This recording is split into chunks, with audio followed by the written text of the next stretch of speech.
प्राचीन भारतवर्ष के हिमालय की गोद में जहाँ प्रकृति अपने पूर्ण सौंदर्य के साथ विद्यमान थी, वहाँ ऋषि भारद्वाज का एक भव्य आश्रम स्थित था।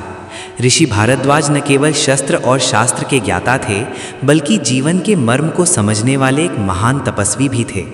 उनके अनेक शिष्य थे जो दूर दूर से ज्ञान पिपासा शांत करने आते थे। उन्हीं शिष्यों में सत्यकाम नाम का एक युवक था। सत्यकाम अत्यंत परिश्रमी था, किंतु उसके मन में असफलता का भय सदैव बना रहता था। वो अपनी क्षमताओं पर संदेह करता और भविष्य की चिंताओं में घिरा रहता। एक दिन वो अत्यंत निराश होकर ऋषि के पास गया और अपने मन की व्यथा कही। ऋषि भारद्वाज ने उसकी अधीरता को भांप लिया और उसे अपने साथ पर्वत के सर्वोच्च शिखर पर चलने का आदेश दिया। दुर्गम चढ़ाई और कठिन मार्गों को पार करते हुए जब वे शिखर पर पहुँचे तो वहाँ केवल सन्नाटा और अनंत आकाश था। तभी ऋषि ने आकाश की ओर संकेत किया, जहाँ एक विशाल बाज अपने पंख फैलाए निर्भीकता से उड़ रहा था। ऋषि ने गंभीर स्वर में कहा कि सत्यकाम, इस पक्षीराज बाज को देखो। ये केवल एक पक्षी नहीं, बल्कि जीवन जीने की कला का साक्षात प्रमाण है। यदि तुम संसार में विजय प्राप्त करना चाहते हो तो तुम्हें बाज की जीवन शैली को अपने भीतर उतारना होगा। ऋषि ने बताना आरंभ किया कि बाज की पहली विशेषता है उसका एकाकीपन। बाज कभी भी गौरैया या कबूतरों के साथ नहीं उड़ता। वो या तो अकेले उड़ता है या फिर अपने ही समान किसी दूसरे बाज के साथ। ये हमें सिखाता है कि जीवन में यदि ऊंचाइयों को छूना है तो संकीर्ण मानसिकता वाले लोगों का साथ छोड़ना होगा। भीड़ सदैव मध्यम मार्ग पर चलती है और सुरक्षा खोजती है, किंतु शिखर पर पहुंचने के लिए अकेले चलने का साहस चाहिए। जो शेर और बाज की भांति अकेले चलने का सामर्थ्य रखते हैं, वही इतिहास रचते हैं। अपनी संगति का चयन सोच समझकर करो, क्योंकि तुम्हारी संगति ही तुम्हारा भविष्य निर्धारित करती है। सत्यकाम एकटक उस बाज को देख रहा था। ऋषि ने आगे कहा कि दूसरी बात जो बाज को महान बनाती है वो है उसकी अचूक दृष्टि।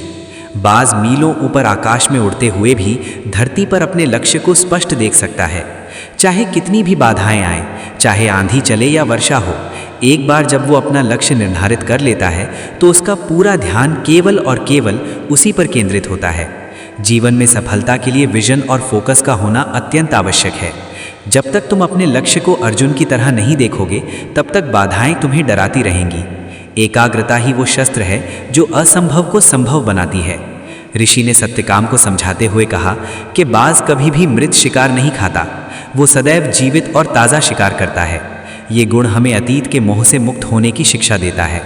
बहुत से लोग अपने बीते हुए कल की सफलताओं पर अहंकार करते हैं या पुरानी विफलताओं का रोना रोते हैं। वे अतीत के सड़े गले विचारों को ढोते रहते हैं, किंतु एक विजेता जानता है कि अतीत मर चुका है। उसे आज के ताज़े पलों को जीना है और नई चुनौतियों को स्वीकार करना है। अपने पुराने रास्तों और पुरानी उपलब्धियों पर निर्भर रहना छोड़ो। प्रतिदिन नए उत्साह के साथ अपने कर्म क्षेत्र में उतरो। तभी आकाश में काले बादल घिराए और तेज हवाएं चलने लगी। अन्य पक्षी अपने घोंसलों में छिपने लगे, किंतु बाज का व्यवहार अद्भुत था। वो हवाओं से डरने के बजाय उनका सामना करने लगा। ऋषि ने कहा कि देख सत्यकाम, यही बाज का सबसे बड़ा गुण है। जब तूफान आता है तो बाज घबराता नहीं, बल्कि वो हवा के प्रवाह का उपयोग करके और अधिक ऊंचाई पर उड़ जाता है। वो बादलों को चीरकर उनके ऊपर पहुंच जाता है जहां सूर्य चमक रहा होता है। ये हमें सिखाता है कि जीवन में मुसीबतें हमें डुबोने नहीं, बल्कि हमें ऊपर उठाने आती हैं। एक कायर व्यक्ति समस्या आते ही हार मान लेता है, जबकि एक साहसी व्यक्ति समस्या को ही अपनी सीढ़ी बना लेता है। संघर्ष से भागो मत, उसका आलिंगन करो, क्योंकि वही तुम्हें तुम्हारी वास्तविक शक्ति का परिचय कराएगा। इसके पश्चात ऋषि भारद्वाज ने अत्यंत गंभीर होकर कहा कि अब मैं तुम्हें बाज के पुनर्जन्म की कथा सुनाता हूँ, जो सबसे अधिक कष्टकारी किंतु प्रेरणादायक है। बाज की आयु लगभग 70 वर्ष होती है, किंतु 40 वर्ष की अवस्था में उसे एक मृत्यु तुल्य कष्ट से गुजरना पड़ता है। इस आयु में उसके पंख भारी हो जाते हैं, चोंच मुड़ जाती है और पंजे शिकार पकड़ने योग्य नहीं रहते। उसके सामने दो ही मार्ग होते हैं, या तो वो कायर की भांति मृत्यु को स्वीकार कर ले या फिर एक अत्यंत पीड़ादायक परिवर्तन की प्रक्रिया से गुजरे। बाज दूसरा मार्ग चुनता है। वो किसी ऊंचे पर्वत की कंदरा में जाता है और वहां अपनी मुड़ी हुई चोंच को चट्टान पर मार मार कर तोड़ देता है। कल्पना करो उस पीड़ा की जब शरीर का अंग तोड़ा जाता है। फिर वो प्रतीक्षा करता है नई चोंच के आने की। जब नई चोंच आती है तो वो उससे अपने पंजों के पुराने नाखूनों को उखाड़ फेंकता है। लहूलुहान पंजों के बाद वो अपने भारी पंखों को एक एक करके नोच डालता है। 5 माह तक वो अन्न जल त्याग कर केवल तपस्या करता है और फिर इस कठिन तपस्या के बाद उसे मिलते हैं नए पंख, नई चोंच और नई ऊर्जा। तब वो भरता है पुनर्जन्म की उड़ान और अगले 30 वर्षों तक फिर से राजा की तरह जीता है। सत्यकाम, मनुष्य का जीवन भी ऐसा ही है। समय समय पर हमें भी अपनी बुरी आदतों, नकारात्मक विचारों और आलस्य को इसी तरह नोच कर फेंक देना पड़ता है। परिवर्तन आसान नहीं होता, इसमें पीड़ा होती है।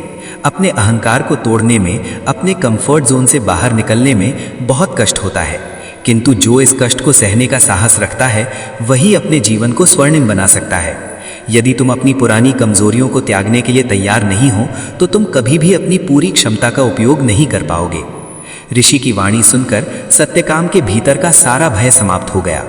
उसे अनुभव हुआ कि जीवन कोई सुरक्षित बंदरगाह नहीं बल्कि एक अनंत महासागर है, जहां तूफानों से टकराना ही नाविक का धर्म है। उसने ऋषि के चरणों में नमन किया और संकल्प लिया कि वो अब समस्याओं से भागेगा नहीं बल्कि बाज की तरह उनका सामना करेगा। उसे समझ आ गया कि पीड़ा ही नव निर्माण की जननी है। मित्रों, ये कहानी हम सभी के लिए एक दर्पण है। हम सब के भीतर एक बाज छिपा है जो आकाश की ऊंचाइयों को छूना चाहता है, परंतु हम अपने डर और समाज के बनाए पिंजरों में स्वयं को कैद कर लेते हैं। याद रखिए, ईश्वर ने आपको उड़ने के लिए पंख दिए हैं, रेंगने के लिए नहीं।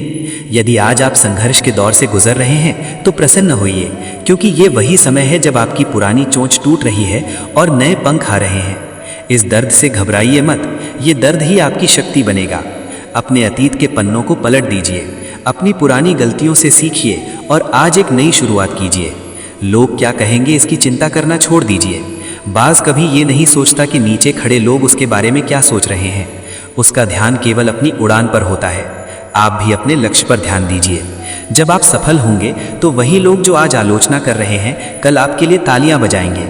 अपने जीवन को इतना महान बनाइए कि आपकी कहानी भी किसी हताश व्यक्ति के लिए संजीवनी बन जाए। उठिए, जागिए और तब तक मत रुकिए जब तक कि आप अपने लक्ष्य को प्राप्त न कर लें।